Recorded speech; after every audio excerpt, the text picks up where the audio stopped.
Ladies and gentlemen, historically, the short session has been a budget adjustment session. And certainly with the advent of a biennial budget, it was the opportunity that we take to, regardless of whether you were for or against the biennial budget, to look at those signs that we see as the year progressed, signs in the economy, situations that have arisen, be it by natural disaster or otherwise, and make those budgetary adjustments. First and foremost, however, we have to remember the continuing constitutional duty to have a balanced budget. We have just experienced a $1.8 billion per year tax increase. It has proven not to put our financial woes behind us. As Moody's has said, when you rely on volatile revenues and not emphasize spending cuts, that is the risk that you take. We are bound and determined to make sure there are no tax increases going forward. No tax increases going forward.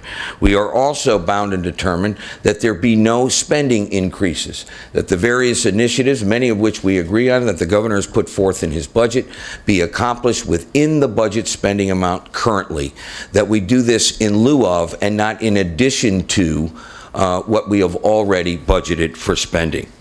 We want to review all the tax hikes that took place. As we are learning, many of them have actually resulted in less revenue by either putting people out of business or not coming close to achieving the revenue numbers that had hoped for, and having other consequences that have actually cost us revenue. We want to require strict adherence to the spending cap. Not games, not shifting, strict adherence to the spending cap. If we as a legislature are going to do our constitutional duty and balance a budget, we not only need to have accurate numbers on the revenue side, but we need to have them on the expenditure side. And what we are proposing is that we have consensus expenditure numbers, that we require all executive branch agencies through OPM to report out on a periodic basis, share that information with OFA, get together with OFA, and come up with consensus expenditure numbers so that we as a legislature can properly address the problem if one exists and make the necessary corrections. We want to reduce pension liabilities. As you have learned, the Office of Fiscal Analysis believes that the pension liabilities long-term that the governor has talked about do not achieve the savings he had hoped for. The governor has proposed opening up the CBAC agreement to pay in advance our pension liability. We have often supported that and will continue to.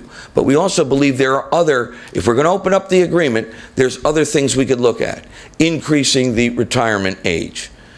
Going from a defined contribution plan versus a defined benefit plan.